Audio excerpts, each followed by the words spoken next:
It's another video. Now this video is crazy. Wait, hang on, I need some water for this video. This video has been highly requested. I'm good now, hang on. There. I'm not done, hang on. Somebody's golden nuggets, you know what I'm saying? All the vibes.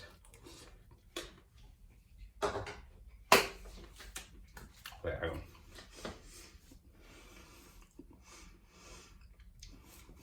Alright, yeah, back to what I was saying. Look. Squat transformation. Like, everyone's asking me, right? How did skinny leg CJ get to monster squat CJ, right? Now, for all who knows me, right? I've only been training 2 years.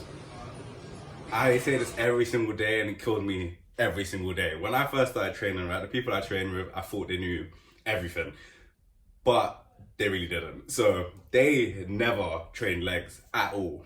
So literally for a whole year and about a year and 4 months, I never did legs. Never. I only started squatting in April. And it's crazy because it's like obviously it's like how it's all come about is just all insane. So I started squatting, I swear when I started squatting I was terrible. I have a video of me squatting and I failed 140 for 1 in April. By October, like 14th or something like that, I was at 220. So it's crazy, like it always kills me. I always think to myself, what if I squatted from the start? Like how far would I have got? So like I'm gonna show you like a couple clips like throughout the video like of like, my squats from the start and like my squats from the end. Like at the start, like I never even hit depth. Like most of the time it was terrible. Like do like these quarter squats and shit, like it was terrible. But now obviously my depth has got way better, the weight's got heavier and it's amazing. So like how I suggest to get there is that, actually no, hang on. Before we get into all of the details, here's the squat of me failing 140 for 1 in April. And here is the squat of me hitting 220 in October. And it's crazy because how I got there, it was hard work, to be honest. I'm not gonna lie, it was the dislocation of my finger. If you don't know, I dislocated my finger in 2 places. That was the best thing to ever happen to me because literally I just focused directly on legs. Like I went crazy on legs, like crazy, yeah, literally. So I squatted 3 times a week and then heavy on volume, and then eventually, literally like week by week, it would just get up and up and up and up and up, like literally on a shooting spiral, like it was crazy. Like I think it was, I hit like 210 on like the week of the 220, I hit like a 210. And on like the Wednesday and like the Sunday, I hit the 220. It was ridiculous. It literally was ridiculous. How I got there, it was literally like this. For me, if you're trying to get your squat up, you have to squat more than once a week. Facts. I don't care what anyone says. It has to be done. That's any compound. That's bench, deadlift. You have to do it more than once a week. Or for me personally, it's not going anywhere. Or it will go up, but very, very slowly. Hang on 1 second, let dog in. But yeah, so now I'm back. You'll have to let dog in. But yeah. This is the way I see it. It's like you have to squat more than once a week. That's a fact. And it's the amount of volume you do. Like a lot of people, they don't do a lot of volume. So like on my Instagram, you just see a lot of singles. You don't really see the volume. But little do you know, in the background, I am going crazy on volume. Like literally like crazy. So your volume is key, and it's how you do it. Like you got to be smart about it. Like I see a lot of people, like they'll hit 220. I don't know, just for example, say they hit like their personal best that day. And then like the next day they're trying to jump like 20 kg extra when you just about got the first one. Like, you know what I'm trying to say? It doesn't work like that. It doesn't happen. You can't just come to the gym when you want and just be hitting these personal bests like that. It will happen. So you literally got to kill your volume, train smart, and literally it will just go up gradually. And to be honest, you have to know you. You have to know your strength. You have to know where you're at. So for me, I do a lot of 5x5s, but when I first started, it was a struggle. I'm not gonna lie, I didn't know really what weight I was meant to be working at in terms of like my volume. So just like keep playing around with it until you find like something that's hard, but it's like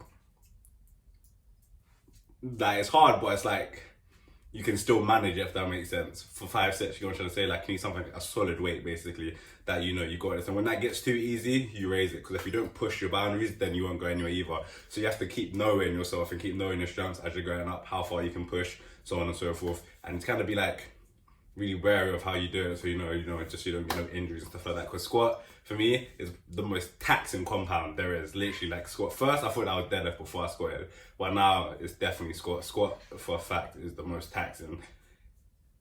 If you go hard enough on it, you will know like the next day you'll be shat. Like if you do it properly anyway, you'll know like you'll be fucked basically. So you have to just be smart about how you do it and work it up. And then obviously your personal best, I promise you, will go up. What else? Like other tips I could really give, something like your stances and stuff. So when I first started squatting, I used to squat very like close together. I used to squat literally like shoulder width apart.